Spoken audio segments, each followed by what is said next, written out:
Part 1. You will hear a man phoning an aquatic centre inquiring about a part-time job as a lifeguard. First, you have some time to look at questions 1 to 5.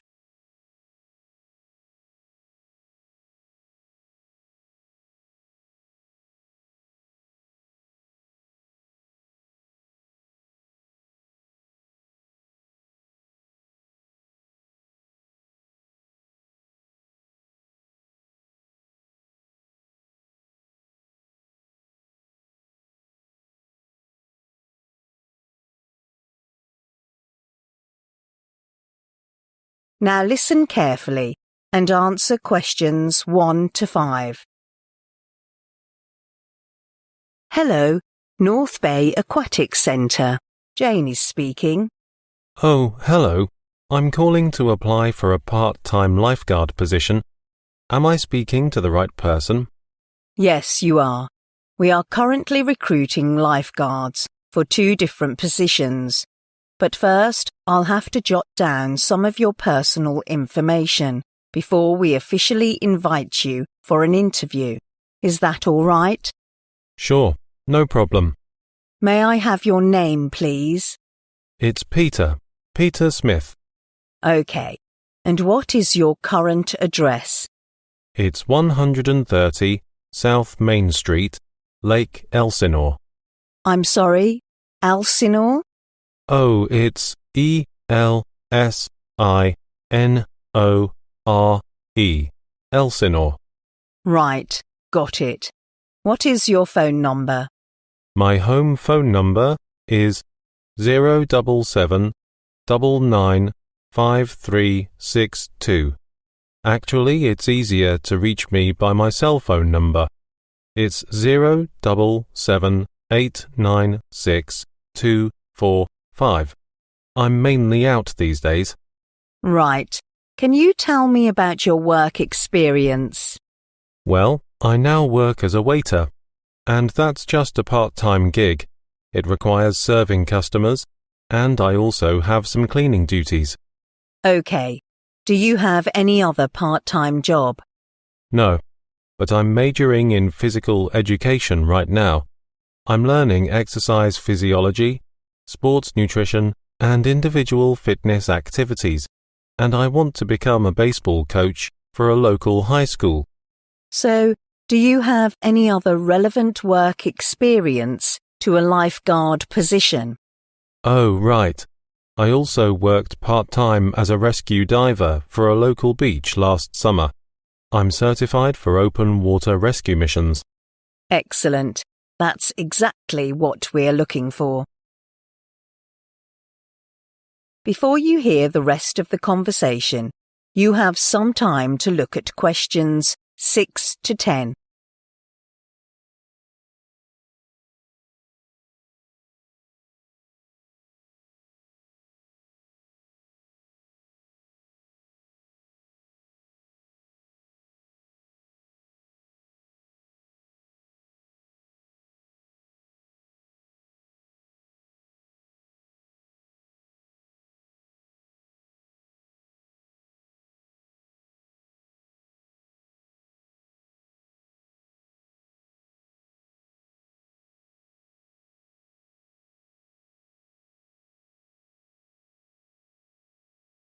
Now listen and answer questions 6 to 10.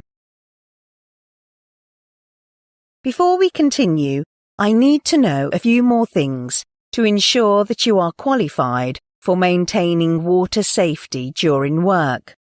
Okay, go ahead. As a lifeguard, you will spend most of your time monitoring the area near the water and reducing risks to everyone here. So we are looking for someone who can stay focused. Do you have difficulties concentrating or any related disorders? No, I don't have any medical disorders relating to that sort of problem. We're also expecting someone with good eyesight, because a lifeguard must be able to recognize and respond to any struggling swimmers quickly. I have sharp vision. I mean, both eyes are 20/10 without correction. Good. Do you have relevant skills in terms of lifeguarding? I'm good at diving. You know my previous job requires training in that. We only need lifeguards with certification. I assume you already have one, right? Yes, to get the certificate, I received training for waterfront lifeguarding 2 years ago. The training includes things like providing first aid and emergency care, but mine is about to expire in November. Oh, wait, let me check. It's a month earlier, in October. Okay, you're good for now before it expires. But if you want to work here for the whole year, you'll have to renew it. I see. What time do you prefer to work? I already work part-time in a restaurant on weekdays, so I'd like to work on the weekend. We already have enough people working here on Sundays. I can work on Saturday mornings then. Right. And I can start from 6 o'clock in the morning. I'm a morning person. Sounds great. Where did you hear about our recruitment information from? I heard it on radio this morning while driving. I wouldn't say I like reading newspapers. Thank you for calling. We'll notify you about the interview details in 2 days. Thank you. Bye. Goodbye. That is the end of part 1. You now have half a minute to check your answers to part 1.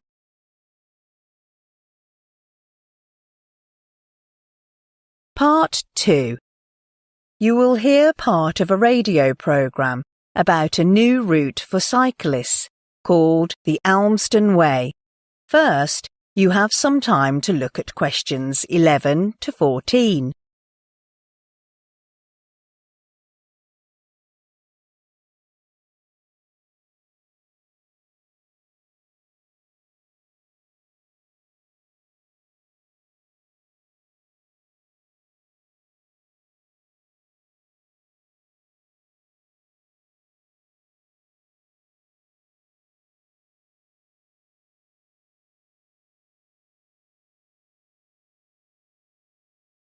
Now listen carefully and answer questions 11 to 14.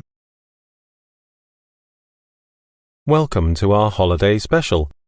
Today, I'll be talking about a new cycle route in this area called the Elmston Way. It's well signposted, so you can see exactly where to go, and it's an easy ride with no steep hills. It's 35 kilometers long from Elmston to Langton, and consists partly of cycle paths and partly of roads. Let me outline the route briefly, starting at Elmston Railway Station. The first part is a cycle path running eastwards, roughly parallel to the rail track. Almost immediately, the railway curves away and goes around the southern side of a little lake, but the cycle path takes the northern route around the lake. Keep your eyes open for the swans that nest there. The path then joins the road, and the next landmark is a group of massive rocks that tower over the countryside. You'll see them to the east of the road just before the road goes under the railway. They're imposing. Soon you'll come to a fork in the road where you'll leave the road and head off towards the river. But if you want to make a detour to Corley Nature Reserve, go straight on instead of leaving the road here. Continuing along the cycle path, you'll reach the River Cleeve. The cycle path follows the river southwards. After a bit, you'll see the Ashington China factory, which closed in 1962. It now offers guided tours to the public, which is worth a visit. Right after the factory, there's a bridge over the river, and you carry on with farmland to the north, right after the bridge, and the Langton Forest to the south. Somewhere between the cycle route and the railway line sighted a statue of Captain Cook, which dates back to the 18th century. The route ends at Langton Village, where you'll find a railway station. So you can either catch the train here or cycle back to Elmston. Before you hear the rest of the programme, you have some time to look at questions 15 to 20.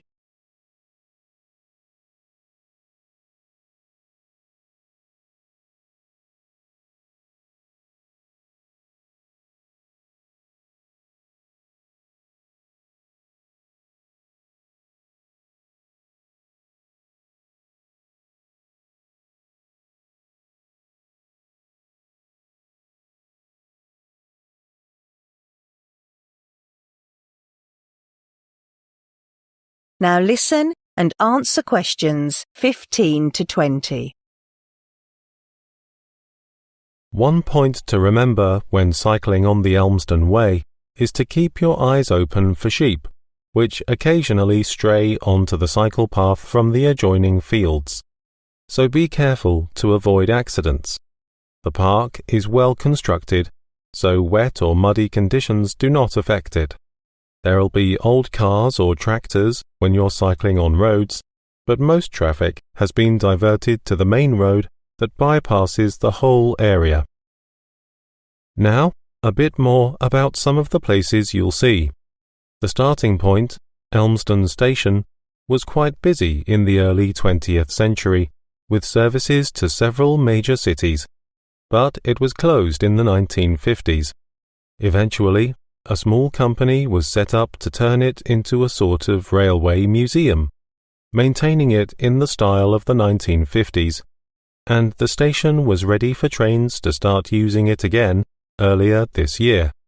It's only used by a few local trains, though. There's a visitors' centre at the station, which houses a small exhibition about the history of railway transport all over the world, and a facility for hiring bikes if you don't have one of your own. A small shop just across the road from the station also sells refreshments. As I said, you can cycle to Langton and return to Elmsden by train or the other way because you can take your cycle on the train. There's no need to make a reservation, there's plenty of room and no extra charge. However, the service is limited, and the trains between these places don't run on weekdays. If you want to see the River Elm, there's a footpath from Elmsden Station, and you can safely leave your bike in the car park there. Leave yourself plenty of time, though.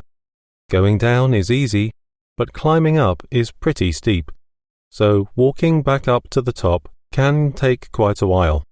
But it's worth the effort. The scenery is lovely, and the footpath runs right next to the river down to a waterfall. Finally, there are many other cycle paths if you like to do more cycling in the area. We'll be talking on the radio about them, and you'll be able to get fuller details in the Saturday edition of the local paper. The National Cycle Network also has some details on its website, although I have to say they don't have any local ones yet. But that may change, so get out your bicycle. That is the end of part 2. You now have half a minute to check your answers to part 2.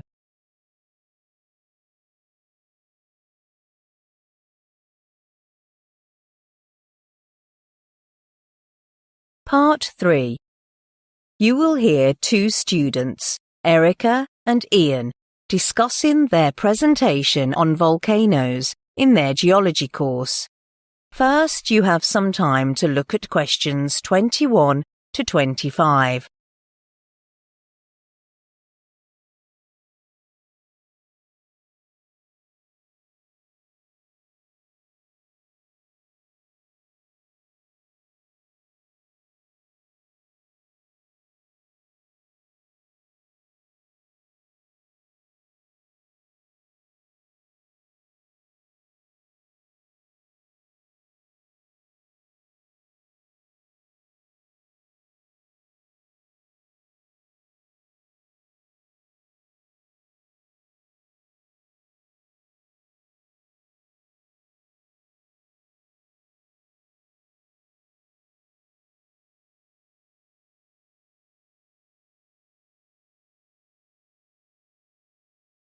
Now listen carefully and answer questions 21 to 25.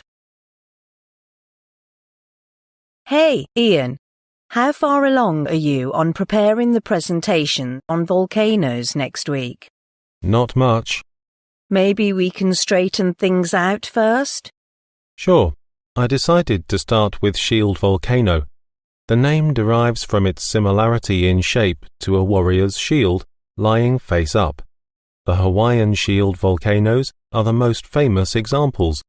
Professor Joan mentioned that many scholars have already done quite a lot of research in this field. We could retell conclusions from published papers. I'm not sure. I mean, is that even allowed? I know we don't have to use first-hand data we collect, but copying others? Come on, it's not like we are using their findings as our own. The professor said it would be okay, as long as we cited our sources. Oh, okay. Do you have any ideas about stratovolcanoes? Stratovolcanoes, also known as composite volcanoes, develop over many thousands of years through repeated eruptions and other volcanic activity. But the current information I have at hand is only very vague. Fuller descriptions are needed for this. I'm sure you can find them. All right then, leave that to me. Have you read anything about rhyolite caldera complexes? Yeah, they are the most explosive volcanoes on Earth and don't even look like volcanoes. The origin of these volcanoes, like Yellowstone, is associated with a hot spot. You've got most of the information correct. Unfortunately, the last bit you mentioned is wrong. The origin of this type of volcano remains a mystery. The hotspot origin theory doesn't work for most other rhyolite calderas. Right, I'll change that part. What about the position on monogenetic fields? It's shocking to see the photos of these immense volcanoes. There are numerous monogenetic fields in the American Southwest and Mexico, but I got all the information from a website without specifying its source. We'll have to examine the content again later. Okay, I can help with that. Lastly, we have cinder cones. What do you have on that? Well, this type of volcano is usually tiny to the other volcanoes, and thus sounds less attractive. Maybe we should leave it out. It seems pretty unimportant to me. I agree. It's impossible to cover everything. Before you hear the rest of the conversation, you have some time to look at questions 26 to 30.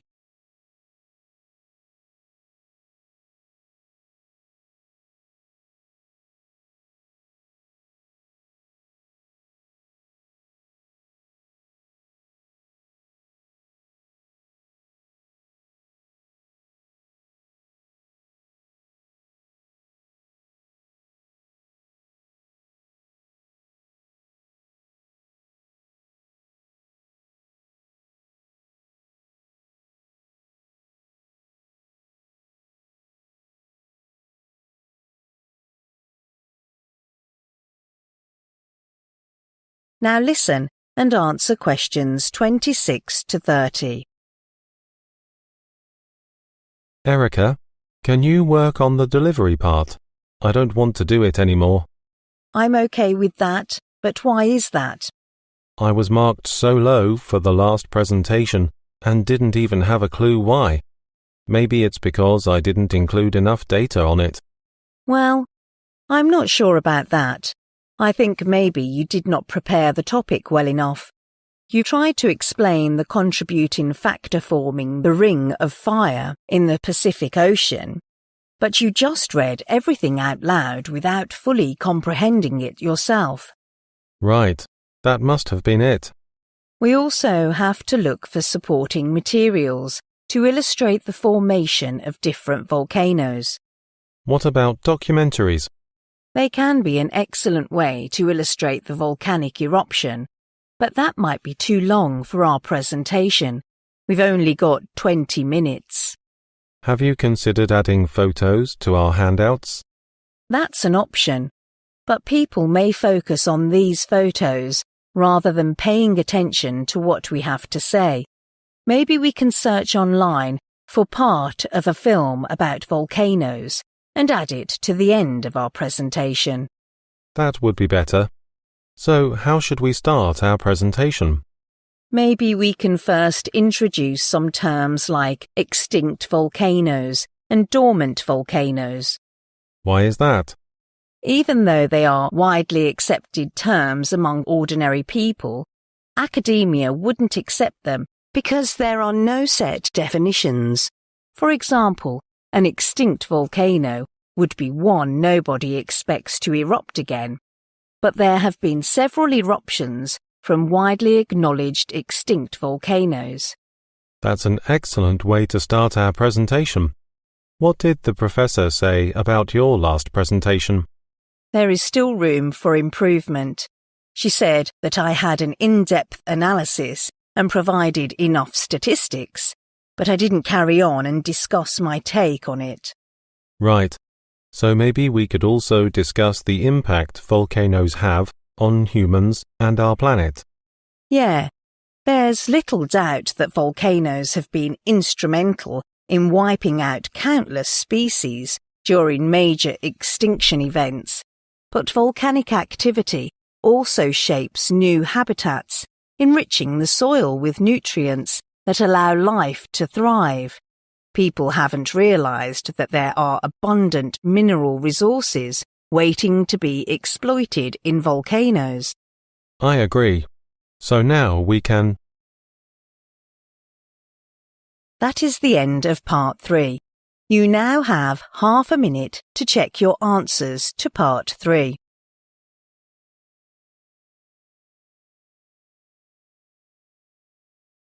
Part 4. You will hear part of a biology lecture about dolphins and how views divide over their level of intelligence. First, you have some time to look at questions 31 to 40.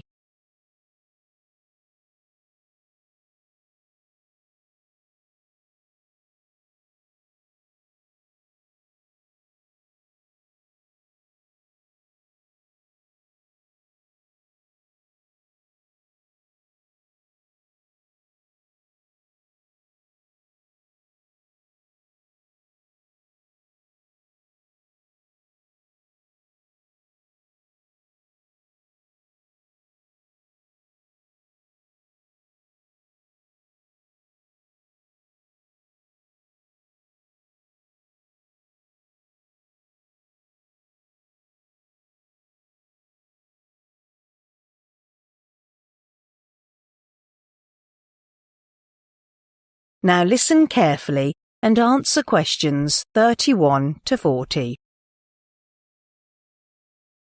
In today's lecture, we'll dive into the topic of dolphin intelligence, discussing dolphin behavior and their physical structure in an attempt to shed light on the question, how intelligent are dolphins? Well, concerning body size, dolphin brains are among the largest in the animal kingdom, more extensive than chimpanzees, and certain species, like bottlenose dolphins, have brains even bigger than humans. However, some current tests suggest that they do not possess the same cognitive abilities as humans, despite having a similar brain size. For instance, dolphins are often trapped in gill nets, originally intended for tuna fishing. These entanglement cases have led to unnecessary injury or deaths of dolphins, gradually depleting their numbers. Clearly, dolphins don't realize that they could just jump over these vertical barriers and swim to safety. People often mistakenly view dolphins' eternal smile as signs of intelligence and joy. Actually, this is not a facial expression at all, but a fixed design of their head. Unlike human beings with greater than 40 facial muscles, dolphins have no such powers with which to form an expression. On the other hand, Small-brained animals are sometimes underrated for their level of intelligence. Pigeons and rats are typical examples of small brain animals which can perform tasks so complex that most humans would have trouble with them. Over the last few decades, scientists have conducted countless studies on the cognitive abilities of these overlooked animals, with quite surprising results. Pigeons are aware of their bodies when they see their reflections in the mirror. Pigeons are also trained under specific conditions and gradually form instinctive reactions. In an experiment in 2009, a group of 12 pigeons was given a reward like food and water every time they pecked a key on a lab table. All birds successfully performed the trick. These test results indicate that brain size is probably not the sole factor in determining intelligence. Another argument steers the attention to the correlation between intelligence and the constituents of brains, rather than their sheer sizes. It's been found that dolphin brains are comprised chiefly of fatty cells, which serve as a protective barrier between the systemic blood and the extracellular environment of the central nervous system. They are also essential components of nerve cell membranes, affecting problem-solving skills performance.